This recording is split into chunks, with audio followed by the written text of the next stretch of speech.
Wow! Cât de tare asta! Ești nebun la cap! Nu te cred! Te-ai întrebat vreodată cum arată Coca-Cola la microscop? Rămâi neapărat până la final și o să o aflăm împreună. Așa că vă zic salutare și bine v-am regăsit la un nou experiment astăzi. Pentru că ce am eu aici este un microscop. Mai exact o să vreau să pun diferite obiecte, lucruri și sunt curios să văd cum se văd ele la microscop. E prima oară când mă uit pe un microscop. Are și aici un ecran digital și putem să vedem împreună. Nu trebuie să ne uităm pe gaura cheie. Vedem direct pe ecranul acesta digital. Așa că apasă butonul de like dacă vrei să facem și partea a doua și scrie în comentarii ce lucruri sau produse, orice fel de nebunie vreți să punem la microscop și o să fac. Dacă vă place această serie o să o continuăm. Așa că hai cu like, abonează-te și activează neapărat clopoțel piricelul.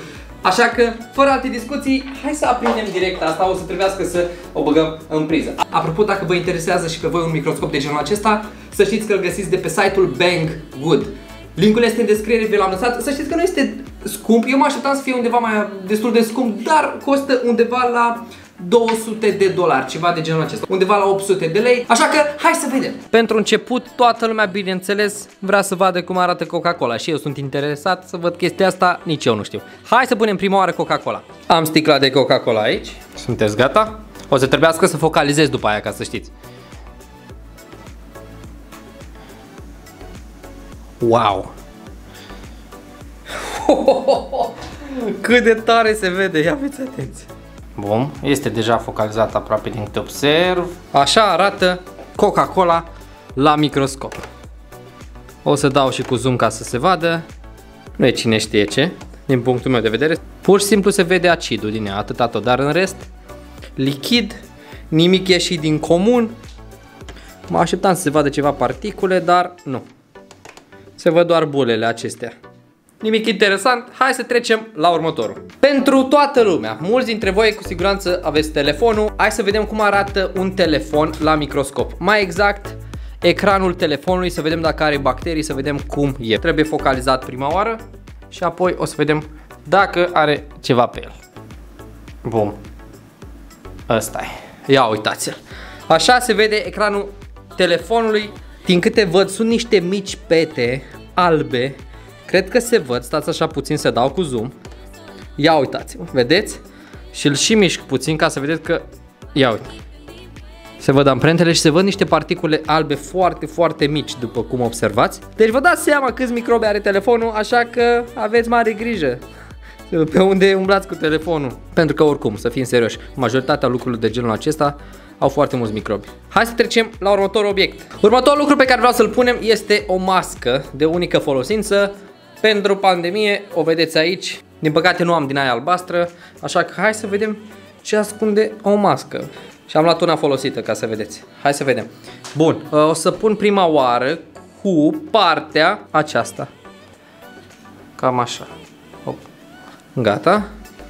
O focalizăm. Ok. La asta nu mă așteptam ce fel se vede. O să dau cu zoom ca să vedeți cum arată o mască de protecție. Ia uitați-vă, cam așa arată. Practic se vede materialul din care este făcut, nu este nimic ieșit din comun, este ok. Hai să vedem și pe partea cealaltă. O iau acum și o întorc pe partea cealaltă ca să vedeți. Pe partea asta albă, practic unde ne ținem noi fața. Cam așa arată, ia uitați-vă puțin, vedeți?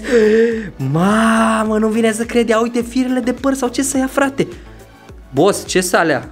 Ești nebun? Ia uite firele sau ce sunt chestiile alea? Nu știu dacă se vede, ia uite chestia asta de aici, jos. Sunt mai multe firicele de păr. Ia uite, unul aici, fiți atenți că o mișc, nu e poză sau ceva, uite, vezi?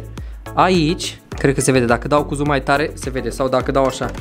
Mamă, frate, ia uitați-vă ce fel se vede. Practic peste tot sunt firicele de păr din acestea. Nu știu ce sunt, scrieți voi în comentarii dacă știți ce sunt, dar probabil nu știu dacă sunt bacterii sau ceva.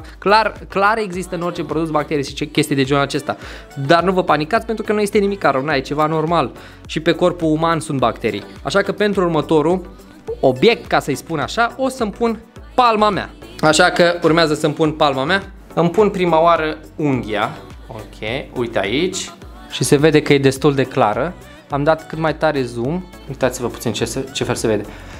Mamă, uitați-vă puțin ce fel se vede pielea. Wow! Asta e pielea. Practic amprenta Asta e unghia. Vedeți că am acolo niște firicele de păr pe care nici măcar nu... Cum, frate, îmi crește păr în unghie? Ești nebun la cap? Nici măcar nu o văd cu ochiul liber. Hai să întorc degetul, fiți atenți. Îl întorc pe partea cealaltă. Cât de bine arată o amprentă. Vedeți? Stați așa să focalizez mai bine, pentru că nu este focalizat cum trebuie. Și ca să se vadă cum trebuie focalizat. Ok? Gata. Ia uitați-vă cât de bine arată acum. Ba, mă, frate, voi vedeți ce fel arată? Băi, corpul uman este absolut senzațional. Uitați acolo niște firicele de păr pe care nici măcar nu le văd cu ochiul liber. Se văd foarte bine pe cameră. Ia uitați. Dau cu zoom mai mult și se văd și mai bine. Mamă, incredibil. Amprenta este absolut senzațională. Bun. Bun, hai să trecem la următorul obiect. Pentru următoarea rundă avem mâncare de câini. Ia uitați-vă ce fel arată. Bă, nu arată rău, mă așteptam să văd alte chestii care mișună pe acolo, dar nu. E 100% mâncare foarte bună, e ok. Nimic ieșit din comun din câte observ. Mă așteptam să fie ceva scârbos, chestii, dar nu. Stați așa să mai focalizez încă o dată. E 100% în regulă mâncare de câini. Așa că puteți să le dați în continuare mâncare de câini cățelușilor voștri și să iubiți. Scrieți în comentarii ce notă le dați la fiecare produs. Hai să trecem la următorul. Pentru următoarea rundă o să punem niște ornamente colorate, adică acestea pe care le puneți în colivă, în chestii de genul acesta. Hai să vedem cum e. Hai să vedem. Wow! Mamă, cât de tare! Wow! Cât de tare! Stai, ești nebun la cap! Nu te cred! Ia uite-le, frate! Zici că sunt pufuleți colorați, n-am văzut în viața mea. Bă, cât de bine arată! Cât de bine arată! Le-am dat pe jos pe toate. Cât de tare arată! Ia uitați-vă, zici că sunt pufuleți, frate! Viermi colorați, foarte tare. Hai să punem acum zahăr, să vedeți cum arată. Pentru următoarea rundă am pus sare. Hai să vedem cum arată sarea.